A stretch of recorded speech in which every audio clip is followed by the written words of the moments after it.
Hello दोस्तों, कैसे हैं आप लोग। मेरा नाम है मयंक और इस वीडियो में हम लोग करने वाले हैं बहुत लोगों का दर्द एग्जामिशन। इसमें बहुत लोगों को तकलीफ होती है, अब नहीं होगी ये वीडियो देखने के बाद। हम लोग कर रहे हैं आईडीटी का मस्त वाला कॉन्सेप्चुअल रिवीजन और इसकी पूरी प्लेलिस्ट आपको चैनल पे मिल जाएगी। 12 डेज की सीरीज है, तो 12 डेज में आपका आईडीटी विद कस्टम मतलब जीएसटी और कस्टम दोनों खत्म हो जाएगा। ये कंसाइज बुक में जो यूज कर रहा हूँ उसको आप डाउनलोड कर सकते हो परचेज करके, आपको डिस्क्रिप्शन और कमेंट सेक्शन में लिंक मिल जाएगी। और टेलीग्राम चैनल की भी लिंक मिल जाएगी, तो वहां जाके भी ज्वाइन कर लेना। और अब तक अगर बने हुए हो वीडियो के साथ, पूरी सीरीज के साथ, तो चैनल को सब्सक्राइब करना, वीडियो को लाइक करना और कमेंट जरूर करना। तो चलो स्टार्ट करते हैं। एग्जामिशन एग्जामिशन जो होते हैं वो दो प्रकार के होते हैं, एक होता है जनरल एग्जामिशन, एक होता है स्पेशल एग्जामिशन। जनरल मतलब क्या होगा, जो एग्जाम करते हैं जनरली आइदर एब्सोल्युटली या सब्जेक्ट टू एनी कंडीशन, कि ऐसा ऐसा करोगे तो एग्जामिशन मिलेगा, ऐसा ऐसा नहीं करोगे तो एग्जामिशन नहीं मिलेगा, या तो फिर डायरेक्ट पूरा ही एग्जाम कर देते हैं। और स्पेशल एग्जामिशन होता है जो स्पेशल ऑर्डर के तहत आता है। अगर कोई सर्कमस्टांसेस ऑफ एक्सेप्शनल नेचर आ जाता है तो in that scenario special exemption के तहत उसको एग्जेम्प्ट करते हैं। अगर मैं बात करूं कोविड एरा के दौरान जब वैक्सीन आया था, तो वैक्सीन के लिए स्पेशल एग्जाम्पशन के तहत उसको एग्जेम्प्ट किया गया था जीएसटी से। तो ये यहाँ पे कवर हो जाता है। चलो एग्जाम्पशन हम लोग करेंगे ना, पार्ट वाइज करेंगे, हर सेक्टर वाइज करेंगे। तो बस बने रहो वीडियो के साथ, तुमको आ जाएगा, तुम टेंशन मत लो, इजी है एग्जाम्पशन बहुत ज्यादा। ट्रांसपोर्टेशन ऑफ पैसेंजर, देखो ट्रांसपोर्टेशन थ्रू जीटीए ये अपने ऑलरेडी कवर कर चुके हैं। कहाँ पे? ये हम लोग कवर किए आरसीएम चैप्टर में, तो आरसीएम चैप्टर में जाके वो वाला देख लेना। Transportation of transportation services, air transport. अगर आपका एयरप्लेन या तो वहां से उड़ रहा है, या तो वहां पे टर्मिनेट हो रहा है, या तो वहां से इम्बार्क कर रहा है, या तो वहां पे टर्मिनेट हो रहा है। वहां पे मतलब कहाँ पे? अरुणाचल प्रदेश, आसाम, मणिपुर, मेघालय, मिजोरम, नागालैंड, सिक्किम, त्रिपुरा, बागडोरा। अगर ये इन सारी जगह से या तो आपका प्लेन इम्बार्क कर रहा है और या तो टर्मिनेट कर रहा है, in that scenario exempt, GST exempt हो जाएगा, कोई जीएसटी नहीं लगेगा उस पे। यानी इन सिंपल वर्ड, अगर आप एयर ट्रांसपोर्ट कर रहे हो और आपका एयरक्राफ्ट जो है या तो वो उड़ रहा है या तो वहां पे टर्मिनेट कर रहा है, अरुणाचल प्रदेश, आसाम, मणिपुर, मेघालय, मिजोरम, नागालैंड, सिक्किम, त्रिपुरा, बागडोरा, तो एग्जेम्प्ट है। और बाकी सब सिनेरियो में टैक्सेबल है। अगर मुंबई से उड़ा है टैक्सेबल, कोलकाता पे टर्मिनेट कर रहा है टैक्सेबल। तो इन सब सिनेरियो में टैक्सेबल है, बाकी सब इस वाले सिनेरियो में एग्जेम्प्ट है।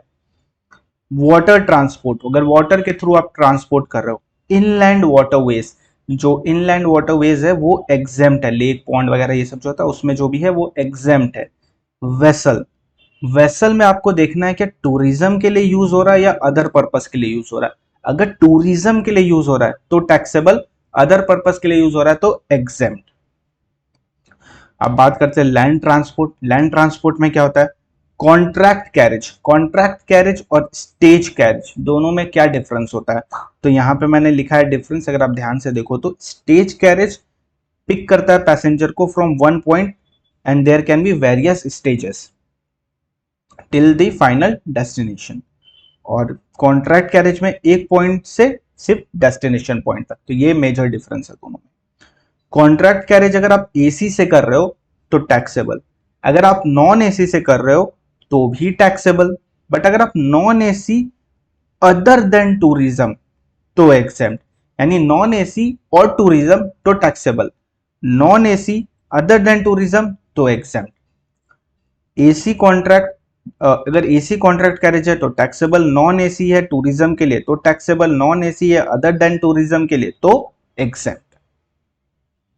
स्टेज कैरेज में टूरिज्म वाला कोई लफड़ा नहीं है, सीधा बात बोलता है, अगर एसी है तो टैक्सेबल, नॉन एसी है तो एग्जेम्प्ट, एसी है तो टैक्सेबल, नॉन एसी है तो एग्जेम्प्ट। रेलवे फर्स्ट क्लास और एसी कोच जो है वो टैक्सेबल है, फर्स्ट क्लास एसी कोच ये सब टैक्सेबल है। स्लीपर कोच एग्जेम्प्ट है, स्लीपर कोच एग्जेम्प्ट है। ओला उबर 95 वाला ये आप जानते हो ये टैक्सेबल होता है, और इसमें रजिस्ट्रेशन कौन लेता है? ओला उबर लेते हैं, जो ईसीओ होता है वो लेता है 95 के तहत। अच्छा, auto rickshaw, e rickshaw, metered cab, metro ये सब एग्जेम्प्ट है। Auto rickshaw, e rickshaw, metered cab, metro ये सब एग्जेम्प्ट है। Transportation of following goods by railway और वेसल इज एग्जेम्प्ट, अगर आप रेल से या वेसल से ये गुड्स को ट्रांसपोर्ट करते हो, क्या रेलवे इक्विपमेंट या मटेरियल, अगर रेलवे का इक्विपमेंट आप रेल से ट्रांसफर करते हो या वेसल से करते हो तो वो एग्जेम्प्ट होता है। और जीटीए सर्विस तो अपने डिटेल में कवर कर लिया आरसीएम में। तो मैंने क्या बोला, सबसे पहले सेक्टर है ट्रांसपोर्टेशन, उसमें क्या होता है सबसे पहले, तो अगर आपका प्लेन उड़ा या टर्मिनेट हुआ, तो वहां से एम्बार्क किया तो टर्मिनेट किया, तो क्या होता है, एग्जेम्प्ट होता है। बाकी सब जगह पे टैक्सेबल होता है। किस किस जगह की बात कर रहा हूँ, अरुणाचल प्रदेश, आसाम, मणिपुर, मेघालय, मिजोरम, नागालैंड, सिक्किम, त्रिपुरा एंड बागडोरा। यहाँ से अगर आपका प्लेन उड़ा या यहाँ पे टर्मिनेट हो रहा है तो इन दैट सिनेरियो आपके लिए एग्जेम्प्ट है। वाटर ट्रांसपोर्ट इनलैंड वाला एग्जेम्प्ट है, चाहे टूरिज्म के लिए हो या किसी के लिए भी हो, inland is always exempt. Vessel, vessel में फिर देखना टूरिज्म के लिए यूज कर रहे हैं या अदर देन टूरिज्म, अगर टूरिज्म के लिए यूज कर रहे हो तो टैक्सेबल, अदर देन टूरिज्म के लिए यूज कर रहे हैं तो एग्जेम्प्ट। फिर बात करते हैं लैंड ट्रांसपोर्ट, फिर कॉन्ट्रैक्ट स्टेज। कॉन्ट्रैक्ट में क्या होता है, अगर एसी है तो taxable, non AC for tourism taxable, non AC other than tourism exempt.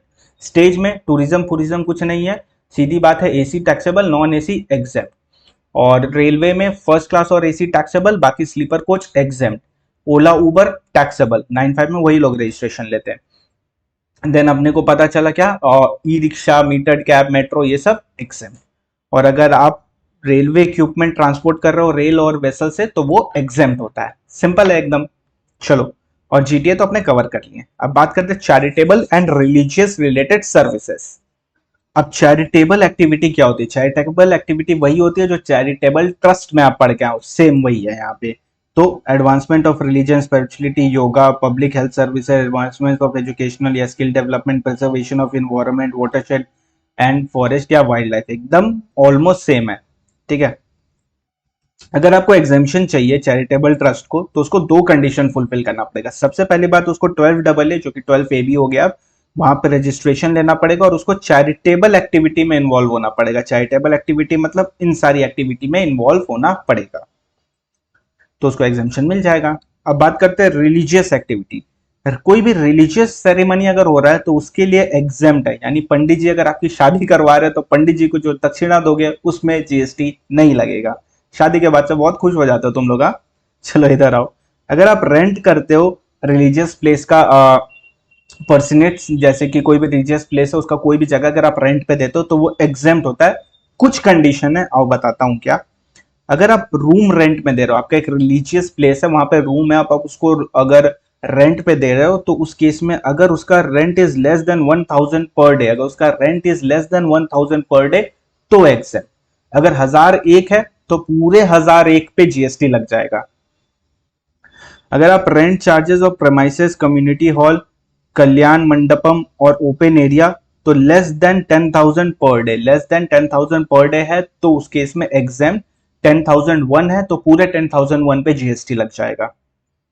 Renting charges of shops और अदर स्पेस फॉर बिजनेस और कॉमर्स, अगर कोई शॉप वगैरह उस रिलीजियस प्लेस में खोला हुआ है तो इन दैट सिनेरियो अगर लेस देन 10,000 पर मंथ है, लेस देन 10,000 पर मंथ है तो एग्जाम, अदरवाइज टैक्सेबल। यानी अगर 10,001 रुपया पर मंथ है तो उसके इसमें 10,001 रुपया पूरा का पूरा पे जीएसटी लग जाएगा। ये कोई लिमिट नहीं है कि इतना रुपया उसमें, मतलब कि 10,001 तो 10,000 माइनस करके 1 रुपया पे जीएसटी, ऐसा नहीं कर रहा। 10,001 हुआ तो पूरे 10,001 पे जीएसटी दे देना। तो मैंने क्या बोला, बहुत सिंपल है, रिलीजियस एक्टिविटी अगर तुम कर रहे हो, कोई रिलीजियस सेरेमनी अगर कंडक्ट हुआ है तो वो एग्जेम्प्ट होता है। पूजा पाठ वगैरह जो भी शादी वगैरह ये सब पूरा एग्जेम्प्ट होता है, इस पे जीएसटी नहीं लगता है। बाकी अगर आप रेंट पे परसेंट दे रहे हो और कोई रिलीजियस प्लेस का, तो इन दैट सिनेरियो उसमें कुछ कंडीशन है, क्या दे रहे हो वो देखते हैं। अगर तुमने दिया शॉप तो 10,000 पर डे पर मंथ से अगर कम है, 10,000 पर मंथ से अगर शॉप के केस में कम है तो इन दैट सिनेरियो जीएसटी नहीं लगेगा, उसके ऊपर है तो पूरे पे जीएसटी लग जाएगा। फिर तुम रेंट पे क्या दे सकते हो, कम्युनिटी हॉल दे सकते हो, इन that scenario 10,000 per day, 10,000 per day है। ठीक है, अगर उससे कम है तो जीएसटी नहीं लगेगा, उसके उससे ज्यादा है तो पूरे पे जीएसटी लग जाएगा। और अगर रूम रेंट पे दे रहे हो तो इन दैट सिनेरियो 1,000 रुपया पर डे से अगर कम है तो नहीं लगेगा, 1,000 रुपया पर डे से ज्यादा है तो पूरे पे जीएसटी लग जाएगा। तो ये पर डे है, ये पर डे है, ये पर मंथ है। Obviously community hall 10,000 per day होगा ना, अब तुम्हारी शादी 1 महीने तक थोड़ी चलेगी यार, तुम्हारी शादी तो 1 दिन होगी या 2 दिन 3 दिन। तो इन दैट सिनेरियो इसीलिए यहाँ पे पर डे है, तो इस कॉन्सेप्ट से इसको लर्न कर सकते हो तुम। नेक्स्ट आते हैं health care service. Health care service क्या होता है, सिर्फ और सिर्फ यही वाली है तो ही एग्जाम, नहीं तो नहीं। क्या, एलोपैथी, आयुर्वेदा, सिद्धा, यूनानी, होम्योपैथी, योगा, नेचुरोपैथी। क्या बोला, एलोपैथी, आयुर्वेदा, सिद्धा, यूनानी, होम्योपैथी, योगा, नेचुरोपैथी, अगर ये है तो एग्जाम, अदर देन दिस है तो टैक्सेबल। हेल्थ केयर सर्विस अगर क्लिनिकल स्टैब्लिशमेंट दे रही है तो वो एग्जेम्प्ट हो जाता है। हेल्थ केयर सर्विस कोई भी क्लिनिकल स्टैब्लिशमेंट दे रही है तो वो एग्जेम्प्ट हो जाता है। बट इसके लिए पहले ये समझना पड़ेगा कि हेल्थ केयर सर्विस होता क्या है। Means any service by way of diagnosis या ट्रीटमेंट या केयर, या तो आप डायग्नोसिस कर रहे हो या ट्रीटमेंट कर रहे हो या केयर कर रहे हो या तीनों कर रहे हो या तीनों में कोई भी दो कर रहे हो, कुछ भी मतलब किसी भी कॉम्बो में। किस लिए? इलनेस से रिलेटेड, इंजरी से रिलेटेड, डिफॉर्मिटी से रिलेटेड, एबनॉर्मलिटी से रिलेटेड या प्रेगनेंसी से related, in any recognized system of medicine in India. Now what is this recognized system of medicine? ये रहा, एलोपैथी, आयुर्वेदा, सिद्धा, यूनानी, होम्योपैथी, योगा, नेचुरोपैथी। अगर इसके तहत कर रहे हो तो एग्जेम्प्ट हो जाएगा। Including transportation of patient to and from a clinical establishment, यानी इनका खुद का एम्बुलेंस, यानी इस क्लिनिकल स्टैब्लिशमेंट का खुद का एम्बुलेंस, वो भी exempt ambulance service. But does not include, क्या इंक्लूड नहीं होता है? हेयर ट्रांसप्लांट, कॉस्मेटिक और प्लास्टिक सर्जरी। मान लो आपको अचानक से मन हुआ और आपको ऋतिक रोशन की तरह दिखना है और आप चाहोगे, बोले मेरे को ऋतिक रोशन बना दो। खैर आप जैसे भी दिखते हो बहुत अच्छे दिखते हो, ऋतिक रोशन बनने की जरूरत नहीं, आप अपने आप में ही बेस्ट हो। लेकिन फिर भी चलो आप गए तो इंडक्शन और आपको प्लास्टिक सर्जरी हो गया और आप ऋतिक रोशन जैसे बन गए, तो जो भी खर्चा किए उस वो मतलब जीएसटी लगेगा उस पर और वो एग्जेम्प्ट नहीं होगा। और इसको आईटीसी से अगर लिंक करेंगे तो आईटीसी में आपको इसका बेनिफिट भी नहीं मिलेगा, एग्जाम भी नहीं होगा, आईटीसी का बेनिफिट भी नहीं मिलेगा। तो इसलिए जैसे हो वैसे ही रहो, मस्त लगते हो तुम लोग। हाँ, लेकिन यहाँ पे अगर क्या होता है, except when undertaken to restore और टू कंस्ट्रक्ट एनाटॉमी और function of body affected due to congenital defect, development abnormalities, injury या ट्रॉमा। अगर मतलब जैसे समझ लो थर्ड डिग्री बर्न हो गया या कुछ हो गया, उस वजह से अगर प्लास्टिक सर्जरी वगैरह करवानी पड़ी तो वो हेल्थ सर्विस में कवर होगा और वो एग्जाम्प्ट हो जाएगा। चलो, service provided by way of transportation of passenger in an ambulance, ambulance की service exempt. Cord blood bank by way of preservation of stem cell, exempt. Service provided by cord blood bank by way of preservation of stem cell or any other services in relation to such preservation, पूरी exempt. Vet clinic exempt. vet मतलब वो government, sorry क्या बोलते हैं, पेट वाला, पेट लोग के लिए जो होता है ना उसको बोलते हैं wet. Service provided by operator of common biodegradable waste treatment facility to clinical establishment, clinical establishment में बहुत सारे बायोडिग्रेडेबल वेस्ट होते हैं, तो जो उन चीज को प्रोसेस करता है उस वाले को भी एग्जेम्पशन है। Service provided bye rehab professional, मतलब प्यारे मोहन जी है तो उनको अगर रिहैब सेंटर में भेजा गया, वहां जाके उनका अगर ट्रीटमेंट वगैरह हो रहा है तो वो एग्जेम्प्ट हो जाएगा। क्या एग्जेम्प्ट हो जाएगा? वो ट्रीटमेंट कैसे? बट इसमें कंडीशन है कि रिहैब प्रोफेशनल जो रिहैबिलिटेशन का सर्विस दे रहा है वो किसको देना चाहिए? मेडिकल स्टैब्लिशमेंट, एजुकेशनल इंस्टीट्यूट या रिहैब सेंटर। अगर वो पर्सनली जाके दे रहा है तो एग्जेम्प्ट नहीं है, पर अगर मेडिकल स्टैब्लिशमेंट में दे रहा है, एजुकेशन इंस्टीट्यूट में दे रहा है या रिहैब सेंटर में दे रहा है या किसी भी ट्रस्ट जो कि रजिस्टर्ड है 12AA 12AB में, अगर उसमें है चैरिटेबल ट्रस्ट उसको दे रहा है, तभी एग्जेम्पशन है। ठीक है, तो हेल्थ केयर सर्विस मैंने क्या बोला? एलोपैथी, आयुर्वेदा, सिद्धा, यूनानी, homeopathy, yoga, exempt. Health care service अगर क्लिनिकल स्टैब्लिशमेंट दे रहा है तो एग्जेम्प्ट। हेल्थ केयर सर्विस मतलब क्या होता है? डायग्नोसिस, ट्रीटमेंट किसका? इलनेस, डिफॉर्मिटी या प्रेगनेंसी के लिए, in any recognize system of medicine in India. Recognize system यही वाले हो गए सारे, और इसमें इंक्लूड करता है एम्बुलेंस सर्विस जो कि क्लिनिकल स्टैब्लिशमेंट का खुद का है, but shall not include hair transplant, cosmetic surgery. पर अगर कोई इंजरी, ट्रॉमा, एबनॉर्मलिटीज इसकी वजह से उसको रिस्टोर करने के लिए करना पड़ रहा है, इन दैट सिनेरियो फिर हेल्थ केयर सर्विस उसको माना जाएगा और एग्जेम्पशन भी मिलेगा। अगर ambulance service exempt, cord blood bank का preservation of stem cell exempt, vet clinic exempt, common biodegradable waste treatment अगर कर रहे हो तो एग्जेम्प्ट, रिहैब प्रोफेशनल जो medical institute, educational institute, rehab centre को रिहैबिलिटेशन के लिए जो सर्विस दे रहा है वो एग्जेम्प्ट होती है। Food supplied by hospital canteen, simple से बोलूं, अगर पेशेंट को दे रहे हो और उस पेशेंट को डॉक्टर ने बोला है देने के लिए ऐसा ऐसा खाना उस कैंटीन को, तो इन दैट सिनेरियो ये क्या चीज का पार्ट हो जाएगा? ये उसके इलाज का ही पार्ट हो जाएगा, यानी हेल्थ केयर सर्विस का ही पार्ट हो जाएगा और ये कॉम्पोजिट सप्लाई की तरह ट्रीट होगा। अगर उसका हेल्थ केयर सर्विस एग्जेम्प्ट है तो ये भी एग्जेम्प्ट, अगर हेल्थ केयर सर्विस टैक्सेबल है तो ये भी टैक्सेबल, ये उस पर डिपेंड करेगा हेल्थ केयर सर्विस पे। और बाकी अगर किसी को भी खाना दोगे तो टैक्सेबल, बाकी और किसी को भी खाना दोगे तो taxable. Next sector is education sector. अभी तक इजी लग रहा है? इजी है यार, एग्जामिशन उतना टफ नहीं है, बहुत इजी है, जल्दी खत्म हो जाएगा। आओ इधर। Service provided bye educational institute किसको दे रहा है? Student, staff, faculty, examined. Bye way of conducting entrance exam of entrance fees, exam. ठीक है, एजुकेशनल इंस्टीट्यूट पूरा एग्जाम, पढ़ाई लिखाई का खर्चा पूरा एग्जाम। मेन देखने वाला चीज है आपको यहाँ पे, यहीं से क्वेश्चन आता है। Service provided to an educational institute, to an educational institute. सिर्फ स्कूल की बात कर रहा हूं, कॉलेज की नहीं, कॉलेज को एग्जाम नहीं है, सिर्फ स्कूल को एग्जाम है। ट्रांसपोर्टेशन ऑफ स्टूडेंट, फैकल्टी और स्टाफ, एग्जाम। जो ट्रांसपोर्टेशन की सर्विस दे रहा है स्कूल को, एग्जाम है। केटरिंग सर्विस दे रहे हो including mid day meal scheme, exam. Security service दे रहे हो, क्लीनिंग सर्विस दे रहे हो, हाउस कीपिंग सर्विस दे रहे हो, एग्जाम। किसको दे रहे हो? Educational institute. कौन? स्कूल, कॉलेज नहीं बोल रहा हूं, ठीक है।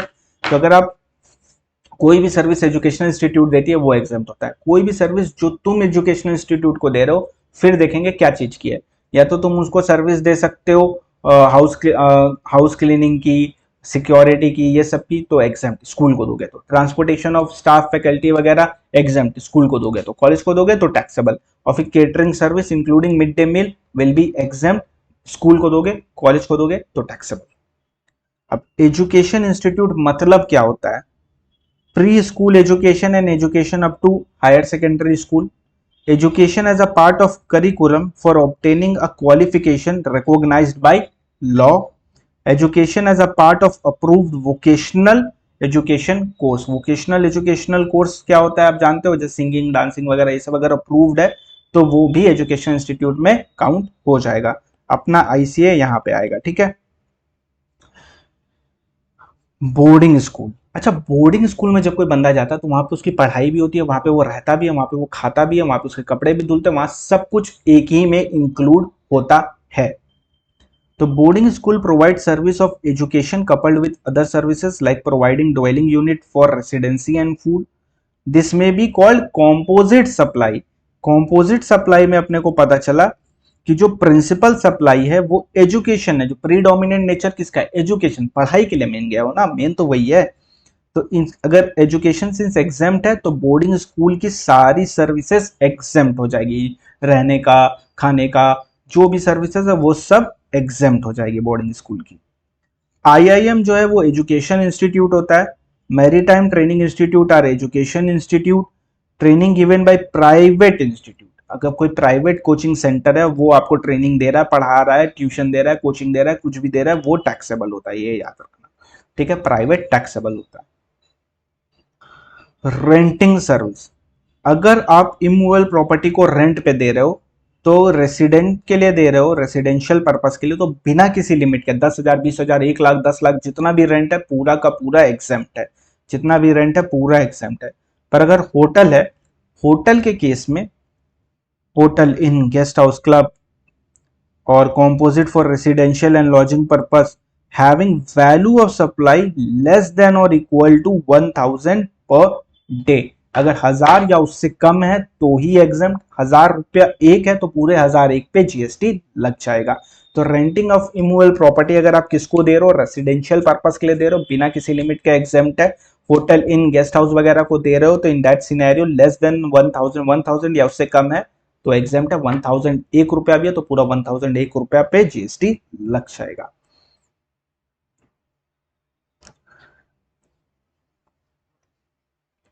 एयर ट्रांसपोर्ट टैक्सेबल है, पर अगर आपका एयरप्लेन इम्बार्क या टर्मिनेट हो रहा है अरुणाचल प्रदेश, आसाम, मणिपुर, मेघालय, मिजोरम, नागालैंड, सिक्किम, त्रिपुरा, बागडोरा, तो एग्जेम्प्ट है। वाटर ट्रांसपोर्ट इनलैंड वाला एग्जेम्प्ट है। वेसल वाला देखना है किसको दे रहे हो, टूरिज्म के लिए है तो टैक्सेबल, अदर देन टूरिज्म है तो एग्जेम्प्ट। लैंड ट्रांसपोर्ट में कॉन्ट्रैक्ट और स्टेज, कॉन्ट्रैक्ट एसी वाला taxable, non AC plus tourism taxable, non AC other than tourism exempt. Stage carriage tourism जाए भाड़ में, AC taxable, non AC exempt. Railway tourism जाए भाड़ में, एसी फर्स्ट क्लास टैक्सेबल और स्लीपर कोच वगैरह exempt. ओला वगैरह taxable. Auto rickshaw, e rickshaw, metro वगैरह एग्जेम्प्ट। और अगर आप रेलवे इक्विपमेंट, रेल और वेसल चलाओगे तो एग्जेम्प्ट। जीटीए सर्विस आरसीएम में कवर है। चैरिटेबल और रिलीजियस, चैरिटेबल एक्टिविटी क्या होती है? ये सारी होती है। अगर तुम ये सारी दे रहे हो और 12AA 12AB में रजिस्टर्ड हो तो एग्जेम्प्ट।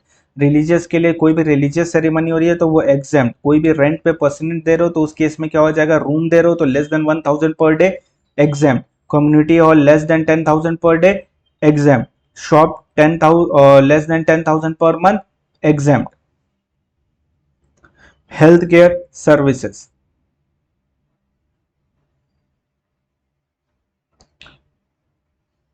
अच्छा ये लेस देन 1000 है, ये लेस देन 10,000 है और ये लेस देन 10,000 पर मंथ है, तो लेस देन है, याद रखना, ठीक है, 10,000 होने से भी टैक्सेबल हो जाएगा। हेल्थ केयर सर्विसेज अगर तुम एलोपैथी, आयुर्वेदा, सिद्धा, यूनानी, होम्योपैथी, योगा, नेचुरोपैथी दे रहे हो एग्जाम्प्ट है। हेल्थ केयर सर्विस अगर तुम दे रहे हो तो इसमें एम्बुलेंस वाला इंक्लूडेड होता है। Illness, injury, deformity, abnormality, pregnancy के लिए तुम डायग्नोस, ट्रीटमेंट या केयर कर रहे हो तो एग्जाम्प्ट है। पर कॉस्मेटिक और प्लास्टिक सर्जरी एग्जाम्प्ट नहीं है, हेयर ट्रांसप्लांट एग्जाम्प्ट नहीं है। लेकिन अगर ट्रॉमा, इंजरी, एबनॉर्मलिटीज के लिए करना पड़ रहा है तो इन दैट सिनेरियो फिर वो एग्जाम्प्ट हो जाएगा। एम्बुलेंस वाला एग्जाम्प्ट है, ब्लड क्लॉट एग्जाम्प्ट है, वेट क्लिनिक एग्जाम्प्ट है, कॉमन बायोडिग्रेडेबल वेस्ट एग्जाम्प्ट है, रिहैब प्रोफेशनल जो मेडिकल एस्टेब्लिशमेंट एजुकेशन वगैरह को दे रहे हैं वो एग्जाम्प्ट है, पर्सनल दे रहे हैं तो टैक्सेबल हो जाता है।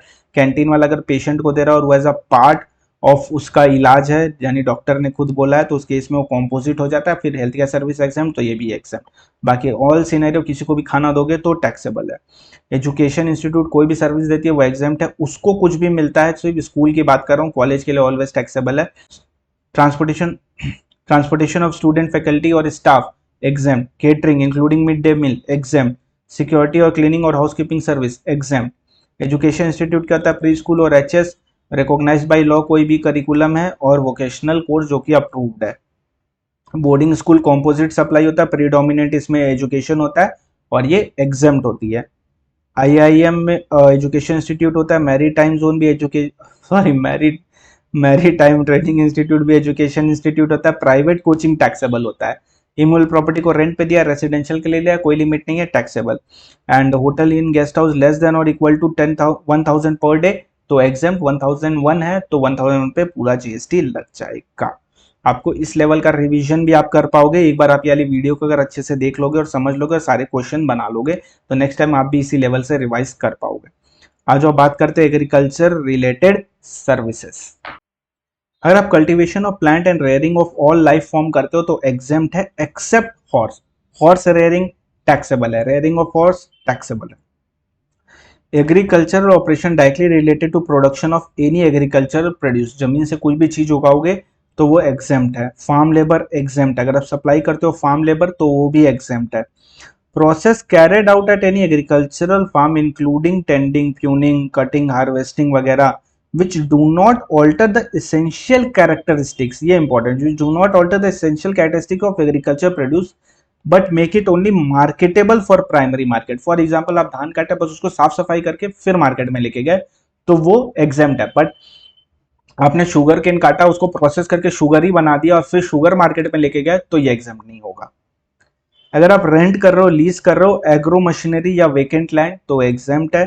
Loading unloading packing storage of agriculture produce तो एग्जाम्प्ट है। याद रखना राइस एग्रीकल्चर प्रोड्यूस नहीं होता है, लेकिन इसको काउंटर करने के लिए बाद में अमेंडमेंट लाके यहाँ पे क्या किया गया, service by way of loading unloading packing storage and warehousing of rice, इसको सेपरेटली कवर कर दिया गया था। तो राइस के लिए भी अब packing, loading, unloading, storage, warehouse करोगे तो वो एग्जाम्प्ट होता है। एग्रीकल्चरल एक्सटेंशन सर्विस एग्जाम्प्ट है। Agriculture produce market committee exempt है। Service by way of fumigation in warehouse of agricultural तो वो भी एग्जाम्प्ट है। Service by way of fumigation in warehouse of agriculture produce exempt है। और life stock वाला भी एग्जाम्प्ट है, बस हॉर्स से रिलेटेड कुछ भी मिले ना तो कभी भी एग्जाम्प्ट नहीं होगा, याद रखना।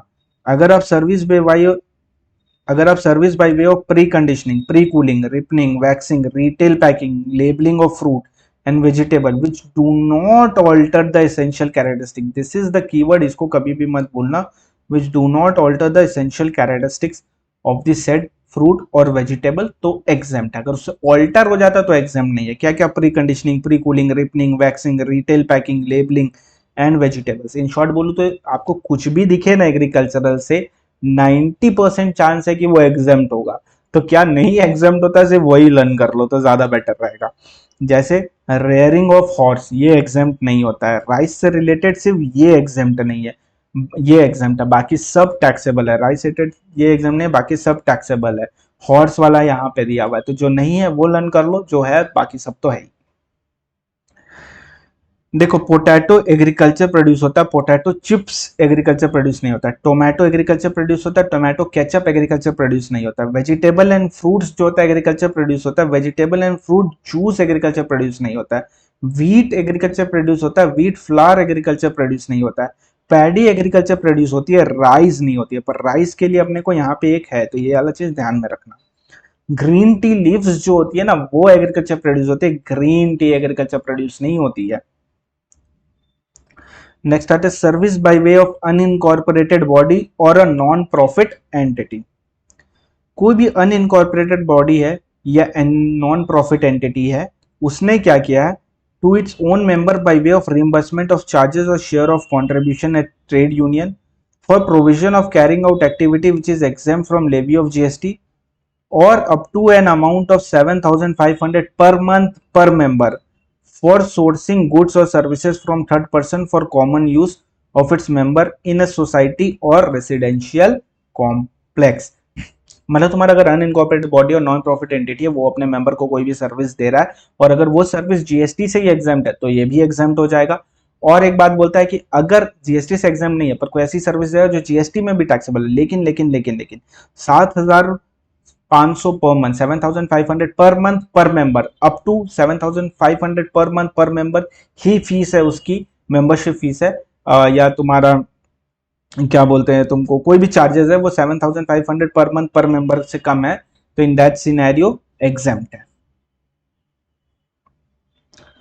Service provided by unincorporated body या non profit entity registered under any law for the time being in force is engaged in activity relating to welfare of industrial or agricultural labor या farm labor या promotion of trade, commerce, industry, agriculture, arts, science, literature, culture, sports, education, social welfare, charitable activity, protection of environment to its own member against consideration in form of membership fees which is up to an amount rupees 1,000 per member per year, per member per year. यहाँ क्या है 7,500 per month पर member, ये क्या है 1,000 पर member per year. याद रखना दोनों में डिफरेंस। ये क्या हो गया, ये एक तरह समझ लो तुम्हारी हाउसिंग सोसाइटी है और उसमें जो तुम्हारे सोसाइटी का एक अनइनकॉर्पोरेटेड बॉडी होगा वो जो तुम लोग के लिए काम करेगा और वो तुम लोग से अगर चार्जेस 7,000 पर मंथ पर मेंबर से कम में ले रहा है, अप टू ले रहा है, तो इन दैट सिनेरियो एग्जेम्प्ट हो जाएगा। यहाँ पे क्या हो रहा है, हम लोग प्रमोट कर रहे हैं इंडस्ट्री को, एग्रीकल्चर को, education, social welfare, charitable, art, science, मतलब अच्छा काम कर रहे हैं। तुम्हारी जो ऑर्गेनाइजेशन वो अच्छा काम कर रही है और वो 1,000 पर मेंबर पर ईयर इतना ही उसका मेंबरशिप फीस है, तो इन दैट केस एग्जेम्प्ट। इससे ज्यादा है तो टैक्सेबल, 1 रुपया भी ज्यादा है तो पूरा का पूरा टैक्सेबल। अकोमोडेशन सर्विस ये आपने ऑलरेडी पढ़ लिया। होटल इन गेस्ट हाउस के लिए क्या था, अप टू ₹1,000 पर डे। अगर 1,000 पर डे तक है तो कोई चार्ज नहीं लगेगा, 1,001 है तो पूरे पे जीएसटी लग जाएगा। अब बात करते हैं स्पोर्ट्स रिलेटेड एक्टिविटी। अगर आप प्लेयर हो, रेफरी हो, अंपायर हो, कोच हो, टीम मैनेजर हो, जीएसटी नहीं लगेगा। प्लेयर हो, रेफरी हो, अंपायर हो, कोच हो, टीम मैनेजर हो, जीएसटी नहीं लगेगा आप जितने भी फीस चार्ज करोगे। सेलेक्टर हो, कमेंटेटर हो, क्यूरेटर हो, टेक्निकल एक्सपर्ट हो तो टैक्सेबल है। सेलेक्टर हो, कमेंटेटर हो, क्यूरेटर हो, टेक्निकल एक्सपर्ट हो तो टैक्सेबल है। ये लिस्ट भी लर्न कर लोगे तो मोर देन सफिशिएंट है। प्लेयर हो, रेफरी हो, अंपायर हो, कोच हो, टीम मैनेजर हो, exempt. Selector, commentator, curator, technical expert तो टैक्सेबल। आर्ट रिलेटेड एक्टिविटी मतलब आप एक फंक्शन में गए, उस फंक्शन आपने परफॉर्मेंस की और उस परफॉर्मेंस के लिए आपने फोक या क्लासिकल आर्ट फॉर्म होना चाहिए, याद रखना फोक होना चाहिए, क्लासिकल आर्ट फॉर्म होना चाहिए, म्यूजिक, डांस, थिएटर तीनों कुछ भी कर सकते हो। अगर उसके लिए तुमने कंसिडरेशन जो चार्ज की वो नॉट मोर देन 1,50,000 यानी 1,50,000 तक की कंसिडरेशन तुमने ली तो एग्जेम्प्ट है फ्रॉम जीएसटी। ठीक है, आप कुछ भी डांस वगैरह कुछ भी किया तो इन दैट सिनेरियो आप कोई परफॉर्मेंस कर रहे हो और 1,50,000 तक की आपकी फीस है तो एग्जेम्प्ट। 1,50,000 1 रुपया भी है तो पूरे पे जीएसटी लग जाएगा। अमेंडमेंट में 2022 बहुत इजी है, कुछ भी नहीं है। Training services, training program services provided by CGSG या union territory, service provided by central government under any training program for which 75% or more of the total expense is borne by central government, state government या UT administration, तो वो training exempt है। Service by way of granting national permit to good carriage to operate throughout India, अगर अपने ग्रांट कर रहे हैं नेशनल परमिट गुड कैरेज को to operate throughout India, देखोगे ना ऑल इंडिया परमिट वैसे करके लिखा होता है ट्रक के ऊपर, तो जो वो चीज ग्रांट कर रही है ना वो भी एग्जाम्प्ट है, जो वो चीज ग्रांट हो रही है वो भी एग्जाम्प्ट है। सो दैट्स इट दोस्तों, यहाँ पे आपका खत्म होता है बहुत अच्छी तरीके से। तो आपको बहुत अच्छी तरीके से समझ में आ गया होगा, एग्जाम्पशन बहुत बड़ा है, ये इंपॉर्टेंट है। जो मुझको लगता है कि एग्जाम में ज्यादा टेस्ट होते हैं तो ये वही कवर किया गया है। आप चाहो तो पहले एक वीडियो देख लो, कंसाइज बुक से पढ़ लो, क्वेश्चनर अपने सॉल्व कर लो, और सिर्फ क्वेश्चनर में जो एक्स्ट्रा सर्विसेज या सेक्टर आपको मिले ना सिर्फ वही करो। मेन मॉड्यूल अभी करने का टाइम नहीं है, जो मेरे को लगता है अगर आपको करना आप चाहो तो कर सकते हो, उसमें तो ऑब्वियसली बेस्ट है, मेन मॉड्यूल करना तो ऑब्वियसली ऑलवेज बेस्ट है, लेकिन अगर नहीं कर सकते हो तो इतना भी कर लिया तो मोर देन सफिशिएंट है फॉर एग्जाम। तो एग्जामिनेशन कैसी लगी मेरे को जरूर बताना, और चैनल को सब्सक्राइब कर दो, वीडियो को लाइक कर दो, कमेंट भी कर देना, और टेलीग्राम में अपने को फॉलो भी कर देना, और इस बुक का परचेज लिंक आपको डिस्क्रिप्शन और कमेंट सेक्शन में मिल जाएगा। Thank you very much for joining in. कल मिलते हैं, और अपना जीएसटी ऑलमोस्ट खत्म होने वाला, उसके बाद अपने स्टार्ट करेंगे कस्टम। चलो बाय बाय।